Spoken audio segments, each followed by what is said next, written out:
Hello and thanks for joining us. This is the Signature TV News Update. I am Marvelous Abumman. Now in the headlines. Cholera outbreak kills 59 in Nigeria's north-central state of Nasarawa. Federal Fire Service threatens to pull out of Kogi State over constant attacks on personnel. Governor of Plateau State, Simon Lalong, says Plateau Assembly is delaying ban on open grazing. Now the story in details.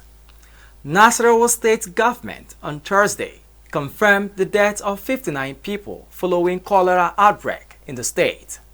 The Director of Public Health in the State Ministry of Health, Dr. Ibrahim Al-Hassan, who said this in an interview with newsmen in Lafia, explained that since the outbreak of cholera in the state about 6 months ago, 892 cases have been recorded with 59 deaths.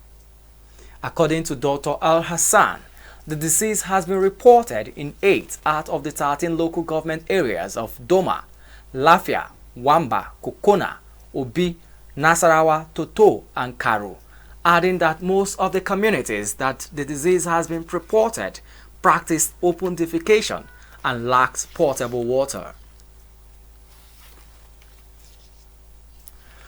The Federal Fire Service (FFS) has threatened to pull out of any state which cannot guarantee the protection of firefighters and assets, decrying Wednesday's bloody attack on firemen by hoodlums in Lokoja, the Kogi state capital.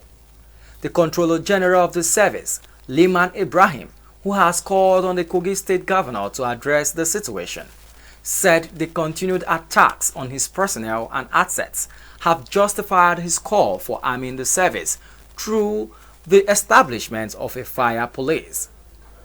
As part of measures to reduce fire incidents in the country and its attendant loss of lives and property, the service had extended its tentacles to all the states of the Federation, with plans to establish model fire stations in all the 109 senatorial districts of the country.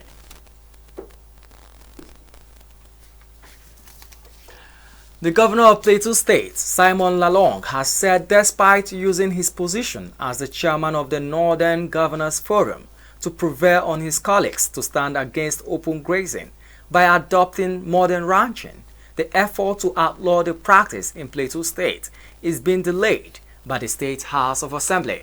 Speaking on Thursday at the Azi in Yako Youth Center, Dadinkowa, Jos, while swearing in the executive members of the Plateau Youth Council, Lalong urged the youths to be wary of some politicians who take pride in trying to set the youths against the government by insinuating that the governor or the government does not mean well and care about the people or is allowing land belonging to Plateau indigents to be grabbed by foreign headers. He said that the bill sent to the Assembly, which would outlaw open grazing in the state, if passed into law, is yet to be passed. Rather, a false narrative accusing the government of not doing anything is spread in the state.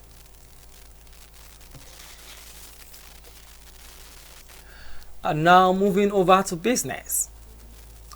Oil Marketers Association of Nigeria, MOMAN, has called for the full deregulation of the downstream sector of the petroleum industry within 6 months in line with the provisions of the Petroleum Industry Act, PIA.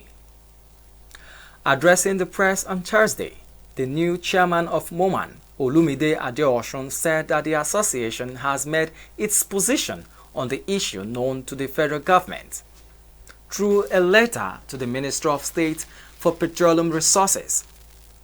He noted that the group expects a free, fair and competitive downstream sector, stressing that Nigeria has the potential to become Africa's energy hub if the Petroleum Industry Act is properly implemented.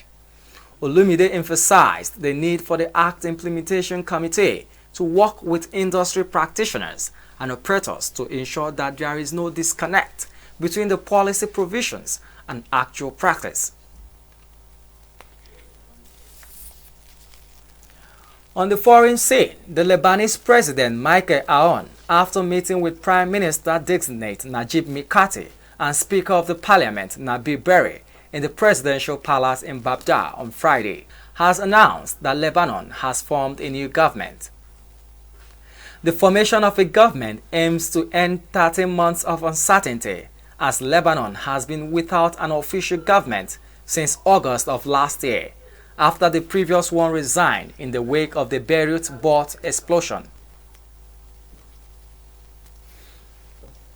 And now for sports.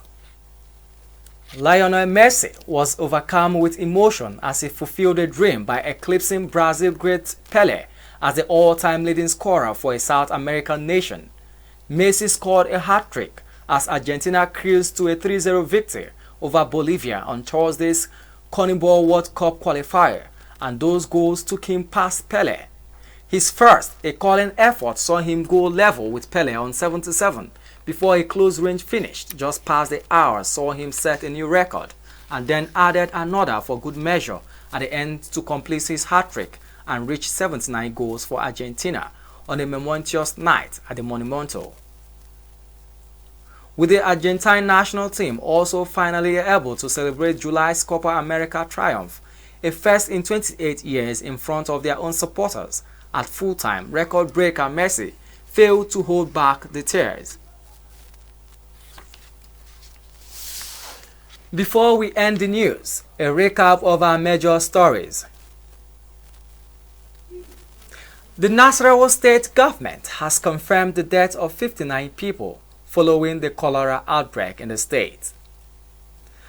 The Federal Fire Service has threatened to pull out of the service from Kogi State over constant attacks on its personnel. The governor of Plateau State, Simon Lalong, has said that the effort to outlaw open grazing in Plateau State is being delayed by the State House of Assembly. Safety and security begin with you. Be patriotic. Report any suspicious activity to law enforcement agencies. Please, do stay safe. And that's the Signature TV News Update. On behalf of my producer, Anita Eze, I am Marvelous Obama. Thanks for watching.